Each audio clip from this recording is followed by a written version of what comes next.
Welcome back to my channel Easy Learning 100%। तो student मैं olympiad का चैप्टर नंबर 6 आज कराने जा रही हूँ, जो कि है earth and its environment. Yes, आज हम इस चैप्टर नंबर 6 में अर्थ एंड इट्स एनवायरमेंट, अर्थ के बारे में, जिस प्लैनेट पे हम रहते हैं और उसके आसपास के जो हमारे एनवायरमेंट है उसके बारे में सीखेंगे।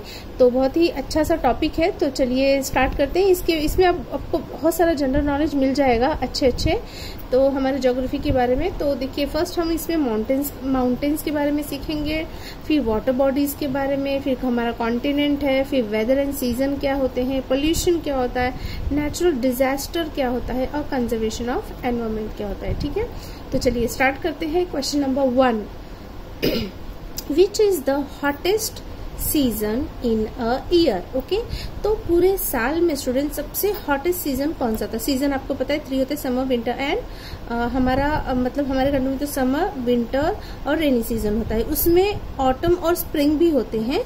ओके, बट हम मेन जो सीजन है हमारे ये 3 है, ऑटम और स्प्रिंग भी होता है। तो चलिए, यहाँ पे हॉटेस्ट सीजन क्या होता है? क्या समर, ऑटम, विंटर या स्प्रिंग? ये समर, जब आपके वेकेशंस होते हैं, समर वेकेशंस, तो बहुत ही गर्मी होती है, सो सबसे हॉटेस्ट है समर। ओके, देन नेक्स्ट है student question number 2, which is the highest mountain in the world. Yes, पूरे वर्ल्ड में सबसे हाईएस्ट माउंटेन कौन सा है स्टूडेंट? तो माउंट एवरेस्ट, जो हमारे इंडिया का माउंट एवरेस्ट है, बहुत ही फेमस है क्योंकि ये सबसे बड़ा माउंटेन है। So Mount Everest is the correct option. So option B. Large bodies of salt water that cover most of the earth surface are called. Okay, तो जो हमारा सबसे ज्यादा लार्ज बॉडी मीन्स जहाँ पे हमारा वाटर जमा रहता है, जैसे कि पॉन्ड है, रिवर है, सी है, तो वैसे ही पूछा है, ओशन है, तो पूछा है कि कौन सी वाटर बॉडी सबसे बड़ी होती है जो कि कवर करती है most of the earth surface. Earth का बहुत सारा सरफेस कवर करती है। आपको पता है 75% हमारे अर्थ पे वाटर है, बाकी का बचा 29% ही सिर्फ लैंड है। तो ये जो बड़ा पोर्शन है वो किसका है? ओके, तो ज्यादा का पोर्शन जो है हमारा ओशन है। ओके, जो महासागर होते हैं, ओशन, वो है। तो करेक्ट ऑप्शन है डी। नेक्स्ट है student question number 4। Okay, so question number 4 क्या है हमारा? क्वेश्चन नंबर 4 चलो रीड करते हैं। There are dash continents and dash oceans in the world. पूरे वर्ल्ड में कितने कॉन्टिनेंट और कितने ओशंस है स्टूडेंट? तो पूरे वर्ल्ड में 7 कॉन्टिनेंट्स हैं और 5 ओशंस हैं। ओके, तो ये है हमारा आंसर क्वेश्चन नंबर 4 का। तो करेक्ट ऑप्शन होगा B. Which is the smallest continent in the world. अब इसी कॉन्टिनेंट, 7 कॉन्टिनेंट में से सबसे स्मॉलेस्ट, सबसे छोटा कॉन्टिनेंट कौन सा स्टूडेंट? तो यह है इसमें ऑस्ट्रेलिया। यस, ऑस्ट्रेलिया जो है बहुत ही छोटा सा एक कॉन्टिनेंट है। क्वेश्चन नंबर 6 चलिए देखते हैं। सो क्वेश्चन नंबर 6 क्या दिया? K2 is the second highest peak in the world. K2 जो है नाम है हाइएस्ट पीक का। What is it's other name? तो ये जो हाइएस्ट पीक है जिसे K2 कहते हैं, तो ये जो है इसका दूसरा नाम क्या है? सो माउंट गॉडविन ऑस्टिन है। ओके, क्या? माउंट गॉडविन ऑस्टिन, ये इसका सबसे सेकेंड हाइएस्ट पीक है। ओके, सेकेंड हाइएस्ट पीक है ये। तो करेक्ट ऑप्शन है B. Next, which of the following will help to keep our environment clean. इसमें से कौन सी चीजें हेल्प करती है हमारे एनवायरमेंट को साफ सुथरा रखने में? So do not waste paper, do not waste electricity, plant new trees, या फिर ऑल ऑफ दिस। तो यस, इसका आंसर होगा डी, ऑल ऑफ दिस। क्यों? क्योंकि हमारे एनवायरमेंट को ठीक रखने में हमें do not waste paper means paper waste नहीं करना चाहिए, बिकॉज पेपर जो है आपको पता है स्टूडेंट ट्री से बनता है। अगर जितना आप पेपर वेस्ट करेंगे उतने ही ट्री हमारे कटते जाएंगे, सो फॉरेस्ट खत्म हो जाएंगे, तो जिसकी वजह से बायोडाइवर्सिटी पे भी इफेक्ट होगा। ओके, बहुत सारे एनिमल्स, बर्ड्स उसमें खत्म हो जाते हैं फॉरेस्ट की वजह ना होने की वजह से। तो यहाँ पे ये भी जरूरी है। So do not waste electricity. Yes, electricity का भी हमें मिसयूज नहीं करना चाहिए। प्लांट न्यू ट्रीज, नए पेड़, हमेशा हमें प्लांट लगाते रहना चाहिए, क्योंकि जितने प्लांट काटते हैं उससे दूना हमें प्लांट लगाते रहना चाहिए। तो ऑल ऑफ दिस, तो करेक्ट ऑप्शन है डी। क्वेश्चन नंबर 8 क्या दिया है student, which of the following disasters is caused by excessive rainfall. Disaster यानी नुकसान, जो भी कैलामिटीज आती है, ओके तो इसका कारण क्या है, एक्सेस। तो ऐसी कैलामिटीज, ऐसा डिजास्टर जो बहुत ज्यादा रेनफॉल होने से होता है, मीन्स बहुत ज्यादा बारिश होने से, इसमें से कौन सा डिजास्टर आता है, अर्थक्वेक आता है या सुनामी आता है या ड्रॉट आता है या फिर फ्लड्स आता है। तो यस, बहुत ज्यादा बारिश होने पे फ्लड्स मीन्स बाढ़ आ जाती है। सो correct option D. Question number 9 है student, which ocean is frozen for most of the year. ऐसा कौन सा ओशन है जो कि मोस्ट ऑफ द ईयर वो फ्रोजन ही रहता है, मीन्स वो बर्फ ही बना रहता है। तो Arctic ocean, yes Arctic ocean में बर्फ ही बर्फ आपको मिलेगी। फिर है question number 10, which country experiences the most earthquake. ऐसी कौन सी कंट्री है जहाँ पे हमेशा अर्थक्वेक आते ही रहते हैं। सो जापान, ओके जापान ऐसी कंट्री जहाँ पे हमेशा अर्थक्वेक आते रहते हैं।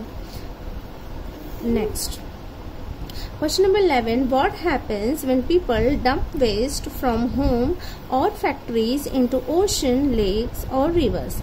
क्या बोल रहा है कि what happen, क्या होगा when people, अगर इंसान डंप करने लगे, जमा करने लगे वेस्ट को फ्रॉम अपने घर के वेस्ट को और फैक्ट्री के वेस्ट को ओशन में, ओके जहाँ पे इतने सारे जीव रहते हैं, ओशन में पूरा खजाना है जीवों का, तो वो ओशन में अगर फेंकेंगे या फिर लेक में, रिवर्स में, जो भी हमारे वाटर सोर्सेस है उसमें फेंकेंगे तो क्या होगा। First, it kills animal living there. क्या सारे उसमें एनिमल्स को मर सकते हैं। Yes. It kills plant living there. क्या उसमें प्लांट मर जाएंगे। यस, प्लांट भी मर जाएंगे। It pollutes the water and makes it unfit for drinking. क्या वो पोल्यूट हो जाएगा, मीन्स गंदा हो जाएगा, पानी जो कि पीने लायक नहीं रहेगा। यस, तो ऑल ऑफ दिस, इसका करेक्ट ऑप्शन है ऑल ऑफ दिस। ओके, तो correct option is all of this. चलिए क्वेश्चन नंबर 12 की तरफ चलते हैं। सो क्वेश्चन नंबर 12 क्या है student, which of the following will cause land pollution. Yes, इसमें से कौन सा विच of the following will cause, कौन सा ऐसा कारण है जिससे कि लैंड पोल्यूशन होता है। तो लैंड पोल्यूशन किससे होता है। क्या बर्निंग फॉसिल फ्यूल से होता है लैंड पोल्यूशन, फॉसिल फ्यूल जो जलाए जाते हैं। No. Dumping waste into a river, क्या जो वेस्ट हम रिवर में डालते हैं उससे होता है। फिर लीटरिंग या फिर playing and music. Okay, so land pollution बोला है तो लीटरिंग, यस जो हम कचरा वगैरह फेंकते हैं उसे, ये तो देखिए रिवर में है। फिर ये फ्यूल, बर्निंग फ्यूल हो रहा है, एयर पोल्यूशन होगा इससे वाटर पोल्यूशन होगा, इससे नॉइस पोल्यूशन होगा। सो यस, लीटरिंग से लैंड पोल्यूशन होगा। लीटरिंग मीन्स कचरा वगैरह फेंकना लैंड पे। सो ये है करेक्ट ऑप्शन है सी। What do you call a molten rock after it has erupted from a volcano? Okay, what do you call a molten rock? आपको पता है कि volcano जो होता है, जो कि ज्वाला आग निकलती है जो धरती से, तो वो जो volcano है, मतलब जो पहाड़ों पे जो volcano होते हैं, तो वो इरप्ट होने से क्या होता है, क्या molten rocks हो जाते हैं। yes, तो what do you call, उसे बोलते क्या है। Landslide, lava, magma, tsunami. Okay, means tsunami. So lava, okay उसे लावा कहा जाता है। 3 R's rule for conservation of environment means, 3 R rule का मतलब क्या होता है। तो 3 R रूल मीन्स क्या होता है, रिसाइज, रीडिजाइन और रिजेक्ट, या reduce, reuse and recycle, project, reduce and reuse, respond, reject and reuse. So correct option होगा स्टूडेंट इसका बी, रिड्यूस, रीयूज और रिसाइकल। मीन्स रिडक्शन करें, जो भी हमारे एनवायरनमेंट को नुकसान कर रहा है उसमें ज़्यादा यूज़ ना करें, या फिर जो यूज़ करें जैसे प्लास्टिक वगैरह तो उसका रीयूज़ करें, उसे फेंके नहीं एनवायरनमेंट में। ओके, तो उसका फिर से यूज़ कर लें, रिसाइकलिंग कर लें, उससे नई चीज़ें बनाएं, तो जिससे कि वो पोल्यूशन वहाँ पर नहीं होगा। So correct option B. Question number 15, which is the largest island in the world. पूरे वर्ल्ड में सबसे बड़ा आइलैंड कौन सा है। Okay, so Greenland. कौन सा है, ग्रीनलैंड सबसे बड़ा आइलैंड है। फिर है अ पीस ऑफ लैंड, ये अचीवर सेक्शन है, तो चलिए देखते हैं। A piece of land surrounded by water और 3 sides is called a dash, and a piece of land surrounded by water on all sides is called a dash. Okay, तो देखिए अ piece of land होता है जो कि surrounded होता है by water से ऑन 3 साइड, तीनों साइड से वाटर से घिरा होता है, तो उसे हम कहते हैं peninsula. And a piece of land surrounded by water on all side is called, अगर वाटर से होता है surrounded by water, and a piece of land surrounded by water on all sides. Okay, इसमें 3 साइड से था, इसमें all side से, तो जो ऑल साइड से होता है उसे आइलैंड कहते हैं, और जो 3 साइड से होता है तो उसे हम पेनिसुला कहते हैं। Rearrange the letter to form a word that means a deep valley in a stream flowing through it, तो उसे क्या कहते हैं? कैन्यन। ओके, क्या कहते हैं? कैन्यन। इसे रीअरेंज करना पड़ेगा, तो रीअरेंज करेंगे तो आपको कैन्यन आंसर मिलेगा, तो ये इसका करेक्ट ऑप्शन है। So option is A. Question number 18 क्या है, चलिए देखते हैं स्टूडेंट। क्वेश्चन नंबर 18 है match the column and select the correct option. आपको वो मैचअप करना है और करेक्ट ऑप्शन बताना है। तो चलिए स्टार्ट करते हैं। Violent storm with high winds and heavy rains. Violent storm यानी बहुत ही खतरनाक स्टॉर्म, तूफान आना, विद हाई विंड, बहुत तेज हवा और बारिश के साथ, तो उसे हम क्या कहेंगे? हरिकेन। ओके, क्या कहेंगे? हरिकेन। तो इसे ऐसे मैच कर देते हैं। A long period of very little और नो रेन, बहुत टाइम तक अगर बारिश नहीं होगी तो क्या होगा? ड्राउट हो जाएगा, मीन्स सूखा पड़ जाएगा। सो इसका ये रहा।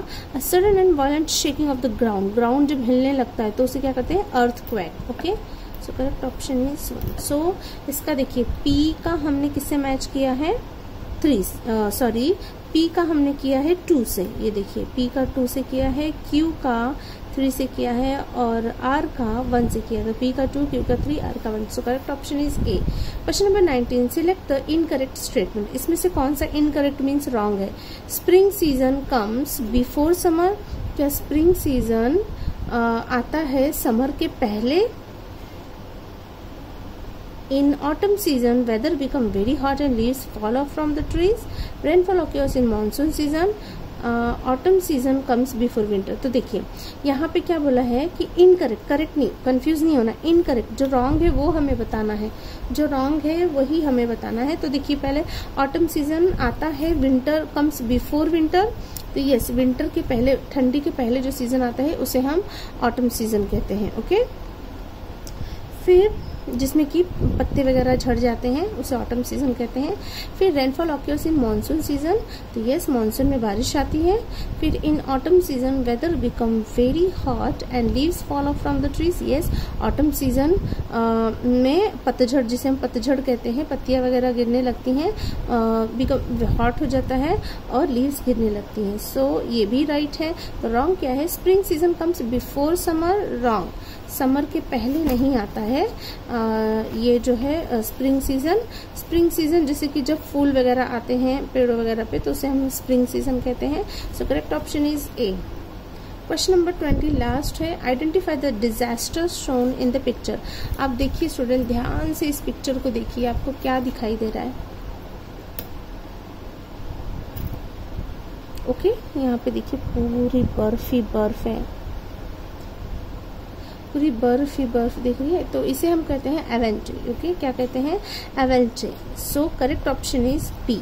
तो यहीं पे स्टूडेंट हमारा जो टोटल क्वेश्चन 20 कंप्लीट होता है। आपको मैंने बताया था जो भी ऑप्शन करेक्ट है उसे डार्कन करना, लाइक फर्स्ट का सी है तो इस तरीके से डार्क करना है, सपोज सेकंड का बी है तो ऐसे डार्क करना है। और एग्जाम में आपको ये ध्यान रखना है स्टूडेंट कि फुल कवर हो, वो भी HB पेंसिल से आपको करना है, ऐसे दिखना नहीं चाहिए आंसर, एकदम डार्क पेंसिल लेके जानी है और इसे पूरी तरीके से कवर करना है। ओके, अगर आप कुछ इस तरीके से करेंगे तो उसे मेंशन नहीं करेंगे, उसमें मेंशन नहीं होगा। ओके, सो ऐसे आपको नहीं करना है, ना ही बाहर ऐसे करना है। सो आपको प्रॉपर उसी में करना है, ठीक है। सो एक ही आंसर में 2 भी नहीं करना है, नहीं तो वो भी काउंट नहीं होगा। सो आपको एक क्वेश्चन में एक ही ऑप्शन को टिक करना है। तो यहाँ पे जो है स्टूडेंट चैप्टर 6 के 20 क्वेश्चंस कंप्लीट हो चुके हैं। आई होप आपको वीडियो अच्छी लगी होगी, समझ में आया होगा। अगर आपको वीडियो अच्छी लगी और आपको समझ में आया है तो फिर वीडियो को लाइक, शेयर एंड सब्सक्राइब जरूर करें। Thank you so much for watching my video. मिलते हैं नेक्स्ट वीडियो में चैप्टर नंबर 7 के साथ। तब तक के लिए बाय बाय।